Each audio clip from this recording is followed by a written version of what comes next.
우리가 원하는 것을 이루려면 운이 절대적인데요. 이것을 모르거나 인정하지 않는 사람들이 대부분이고요. 이것을 알아도 잘못 알고 있는 사람들이 또 그중 대부분이에요. 그런데 그 이유는 자칭 운에 대해 안다고 하거나 운 전문가라고 하는 사람들이 사실은 운에 대해 잘 모르면서 오만 소리를 다 떠들어놔서 그래요. 몇 가지 예를 볼까요? 우선 엄청난 노력을 하면 운도 따를 것이라고 주장하는 사람들이 있는데요. 운이 있을 때 노력을 더 많이 한다면 그 보상이 더 커지는 건 사실이에요. 그런데 운이 없는 상태에서 노력을 하면 밑 빠진 독에 물 붓기예요. 노력하면 운도 따른다고요? 운은 그렇게 오는 게 아니에요. 간절히 원하고 긍정적인 생각을 하면 온 우주가 나를 돕는다고 주장하는 사람들도 있죠. 끌어당김의 법칙 이야기하는 거예요. 물론 부정적인 생각을 하는 것보다 긍정적인 생각을 하는 게 훨씬 더 좋긴 하죠. 근데 낙천적인 것이랑 긍정적인 것이랑 구분이 필요해요. 방금 말한 간절히 원하면 온 우주가 나를 돕는다? 이건 낙천적인 거예요. 우리가 간절히 바란다고 우주가 우리 왜 도와줘요? 이건 나중에 자세히 이야기할 건데요. 우주가 우리를 돕게끔 우리가 행동을 정확하게 해야지 도와주죠. 한마디로 우리가 우주의 도움을 받을 자격이 돼야죠. 간절히 원하면 도와준다고요? 우리가 무슨 동네하는 거지인가요? 우주는 그럼 우리가 불쌍해서 돈 몇 푼 건네주는 그런 존재인가요? 명상이요? 그냥 마음 수행일 뿐이에요. 운이랑은 아무 상관없어요. 철학관 하는 사람들 있죠? 사주 봐주는 사람이요. 명리학자라고도 하죠. 이 사람들은 뭐라고 해요? 한 사람의 사주를 보고 예를 들어 그 사람의 음양오행 중에 물의 기운이 부족하면 집에 미니 수족관이나 어항 같은 거라도 두라고 해요. 어떤 사람은 금의 기운이 없으면 장신구 많이 하라고 하죠. 어떤 사람은 나무의 기운이 부족하면 화분을 키우라고도 하고요. 물론 틀린 소리는 아니에요. 그런데 문제는 내가 원하는 것을 이루기 위해서 예를 들어 100개의 운이 필요하다면 이런 것들은 0.1도 영향을 안 미쳐요. 그리고 음양오행의 조화가 좋다고 해서 그 사람의 인생이 잘 풀리는 것도 아니고요. 어떤 명리학자는 운이 안 좋을 때 하염없이 걸으라고 하고 그릇을 깨라고도 하는데요.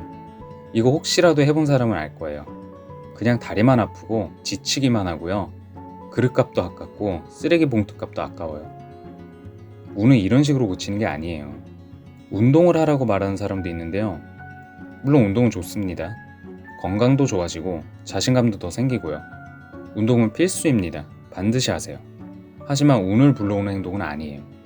만약에 내가 지금 시험을 앞두고 있어서 시험운이 필요한데 운동을 한다고 시험운이 올까요?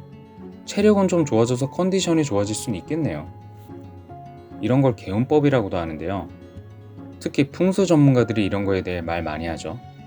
무슨 해바라기 그림을 걸어놔라, 부엉이 모형을 집에 둬라, 현관 앞에 소금단지를 둬라, 아니면 다른 걸 둬라, 현관문 앞에 뭐가 보여야 한다, 어떤 그림을 어디에 걸어둬라, 뭘 버려라, 이러면 무조건 이사가라. 이런 거 해본 사람들 많을걸요? 운이 오던가요? 이런 게 어떤 거냐면요. 좋아하는 이성한테 고백할 때 비가 오면 확률이 좋네 나쁘네 이런 거랑 똑같은 거예요. 상대방도 내가 좋으면 눈이 오나 비가 오나 무슨 상관이 있겠어요. 이것도 마찬가지예요. 진짜 운이 좋거나 운을 불러오면 집이 귀신 나올 것 같이 더러워도 인생 잘 풀려요. 반대로 운이 안 좋거나 운이 나가면 아주 깔끔하게 저런 풍수 전문가들이 하라는 대로 다 해도 인생 안 풀려요. 또 무슨 어떤 사주를 가진 사람은 현관문 위치가 어디 방향을 봐야 한다, 거울은 어디를 보면 좋다, 주방이랑 화장실은 어떻게 위치해야 한다. 이미 지어진 집에 이사하는 건데 이런 거 현실성도 없고요. 만약 내가 딱 맞게 그런 집을 짓고 산다고 해도 그런 걸로 운이 오는 것도 아니고요. 가는 것도 아니에요. 또 돈을 접지 않고 소중히 보관해야 돈복이 따르므로 장지갑을 써야 한다고 말하죠. 제가 아는 100억대, 1000억대 부자들 다 반지갑 써요. 조상 산소를 명당 자리에 옮기면 좋은 운이 온다고도 하죠. 이건 맞는 말이긴 한데요. 아무리 명당 자리라도 지갑 말만 믿고 이거 함부로 했다간 오히려 그 집안 작살나요. 이건 정말 올바른 무당을 통해서 허락받고 날짜 받고 신중하게 해야 해요. 무당한테 허락받는 게 아니고 무당을 통해서 조상신이랑 산신한테요. 요즘 대한민국에 명당짜리가 남아있지 않다고 다들 인식하고 있는데요. 천만의 말씀입니다. 명당짜리 넘쳐 흘러요. 꼭 풍수에서 말하는 무슨 배산임수, 자청룡, 우백호 이런 게 명당이 아니에요.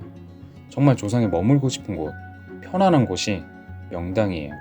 예를 들어 조상이 북한에서 태어나셨는데 6.25 때 피난 내려왔다가 평생 고향에 대한 그리움이 있어요.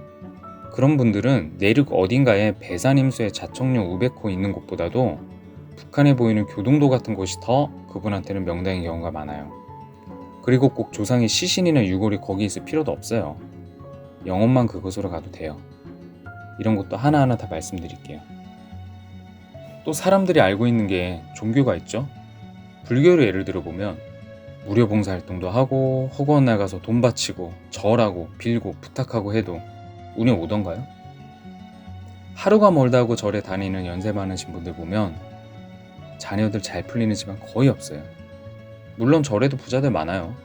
그 사람들은 절에 다닌다고 운이 있는 게 아니고요.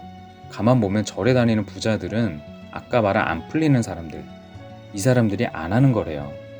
쓸데없이 방생한답시고 시장에서 자라난 물고기 사가지고 물가에 풀어주는 행사나 하고 이렇게 석가모니가 말하지도 않은 행동이나 하니 우는커녕 불운이 오죠.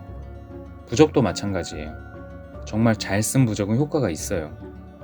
정말 필요한 운에 맞는 부적을 정말 부적 잘 쓰는 사람에게 받아오면 정말 그 운이 와요.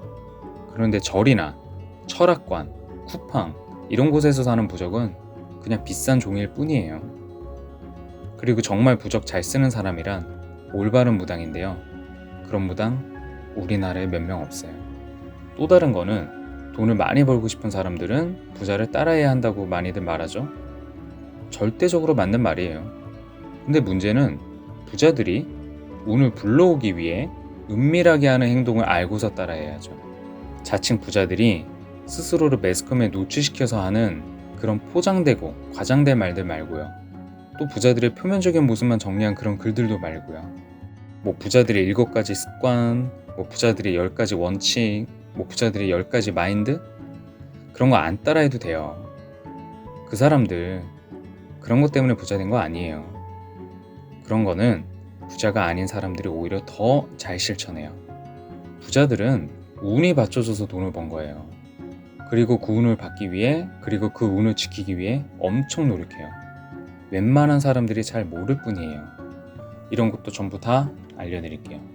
이렇게 몇 가지 예를 봤는데요. 안타까운 게 대부분의 사람들이 이런 것만 알고 있을걸요? 운 전문가라는 사람들이 이런 것들만 알고 이런 것들만 이야기하니까요. 그래서 효과가 있나요? 없죠. 잠깐 있는 것 같아도 나중에 보면 결국 없죠. 그러니 사람들은 이 운에 대해 부정하게 되고요. 하지만 운은 정말로 중요하고요. 아니 사실 가장 중요하고요. 그래서 우리는 이 운을 정확하게 알고 운을 관리해야 해요. 그래야 원하는 것을 이루는 인생을 살 수가 있어요. 다음 편부터 이 운에 대해 조목조목 알려드릴게요.